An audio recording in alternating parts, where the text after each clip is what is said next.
2025-26 485 ಪ್ರಕರಣಗಳನ್ನು ದಾಖಲೆ ಮಾಡಿದೆ.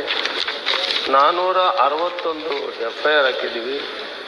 570 ಜನ ಬಂಧಿಸಲಾಗಿದೆ. 29,603 ಕ್ವಿಂಟಾಲ್ ಅಕ್ಕಿಯನ್ನು ವಶಪಡಿಸಿಕೊಂಡಿದೆ. 314 ವಾಹನ ಜಪ್ತಿಯಾಗಿದೆ. ಯಾದಗಿರಿ ಕೇಸಲ್ಲಿ CIDಗೆ ವಹಿಸಿದ್ದೀವಿ. ಕೊಪ್ಪಳ ಗೋದಾಮ್ ನಡೆದಂಥ ಸುಮಾರು 330 ಕ್ವಿಂಟಾಲ್ ವಶಪಡಿಸಿಕೊಳ್ಳಲಾಗಿದೆ. FIR ಅನ್ನು ದಾಖಲೆ ಮಾಡಿದೆ. ಬಾಗಲಕೋಟೆಯಲ್ಲಿ FIR ಆಗಿದೆ. ಅಲ್ಲಿ ಆದಂಥ ಘಟನೆಯಲ್ಲಿ ಒಬ್ಬ ಪತ್ರಕರ್ತನಿಗೆ ಕೊಲೆ ಆಗಿದೆ. ಅದರ ಬಗ್ಗೆ ಈಗಾಗಲೇ ನಾವು ಶ್ರೀ ಬಸವರಾಜ ರಾಮಪ್ಪ ಕಾನಗೊಂಡ ಆಲಗೂರು ಇವರ ಬನಹಟ್ಟಿಯಿಂದ ಜಮಖಂಡಿ ಕಡೆಗೆ TVS scooter number KA 48X 9550ರಲ್ಲಿ ತೆರಳುವಾಗ ಅಪಘಾತ ಪಡಿಸಿ ತೀವ್ರ ಸ್ವರೂಪದ ಗಾಯ ಪೆಟ್ಟುಪಡಿಸಿ ಸ್ಥಳದಲ್ಲಿ ಹತ್ಯೆ ಮಾಡಿರುವ ಬಗ್ಗೆ ಮೃತನ ಹೆಂಡತಿಯಾದ ಶ್ರೀಮತಿ ರಾಜಶ್ರೀ ಬಿ ಕಾನಗೊಂಡ ಇವರು ಜಮಖಂಡಿ ಗ್ರಾಮೀಣ ಠಾಣೆಯಲ್ಲಿ FIR ದಾಖಲು ಮಾಡಿದ್ದಾರೆ. ಪ್ರಕರಣ ದಾಖಲಿಸಿದ್ದು ಪ್ರಸ್ತುತ ಸದರಿ ಪ್ರಕರಣ ವಿಚಾರಣೆಯ ಹಂತದಲ್ಲಿರುತ್ತದೆ.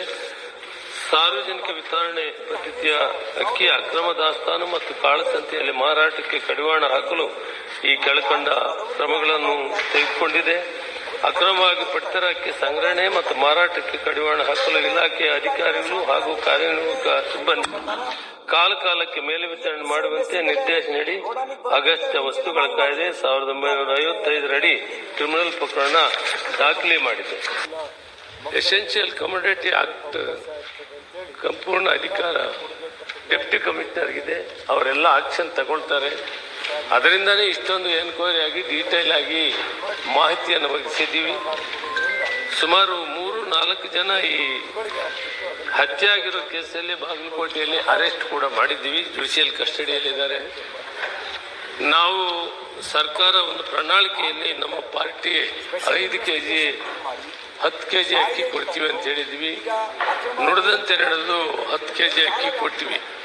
ಸ್ವಲ್ಪ ಅಕ್ಕಿ ಉಪಯೋಗಿಸೋದು ವಿಶೇಷವಾಗಿ ಉತ್ತರ ಕರ್ನಾಟಕದಲ್ಲಿ ಕಡಿಮೆ, ಅದಕ್ಕೆ ಸ್ವಲ್ಪ ಬೇರೆ ಕಡೆ ಮಾರಾಟ ಆಗೋದಕ್ಕೆ ಅವಕಾಶ ಆಯಿತು ಅನ್ನೋ ದೃಷ್ಟಿಯಿಂದ ಒಂದು ಹೊಸ ಚಿಂತನೆಯನ್ನು ಮಾಡಿ ಅದಕ್ಕೆ ಬದಲಾಗಿ ಎಣ್ಣೆ, ಕಾಳು, ಉಪ್ಪು, ಸಕ್ಕರೆ ಕೊಟ್ಟು ಅದರ ಮುಖಾಂತರ ಪೌಷ್ಟಿಕ ಆಹಾರವನ್ನು ಮಕ್ಕಳಿಗೆ ಮತ್ತು ಕುಟುಂಬಕ್ಕೆ ಕೊಡೋಕ್ಕೆ ಅವಕಾಶ ಆಗ್ತದೆ ಅಂತೇಳಿ ಇಂದಿರಾ ಕಿಟ್ ಕೊಡಬೇಕಂತ ಕ್ಯಾಬಿನೆಟ್ ತೀರ್ಮಾನ ಆಗಿದೆ. ಬಹುತೇಕ ಜನವರಿ, ಸಾಧ್ಯವಾದರೆ ಜನವರಿಯಲ್ಲಿ ಇಂದಿರಾ ಕಿಟ್ಟನ್ನು ವಿತರಣೆ ಮಾಡಿ ಪೌಷ್ಟಿಕ ಆಹಾರ ಕೊಡುವುದರಿಂದ ಅಕ್ಕಿಯನ್ನ ಏನು ದುರ್ಬಳಕೆ ಆಗ್ತಿತ್ತು ಅದನ್ನು ತಡೆಗಟ್ಟಕ್ಕೂ ಆಗ್ತದೆ, ಪೌಷ್ಟಿಕ ಆಹಾರವನ್ನು ಕೊಟ್ಟಕ್ಕಾಗುತ್ತೆ. ಈ ಕೆಲಸ ಸರ್ಕಾರ ತೀರ್ಮಾನ ತೆಗೆದುಕೊಂಡಿದೆ.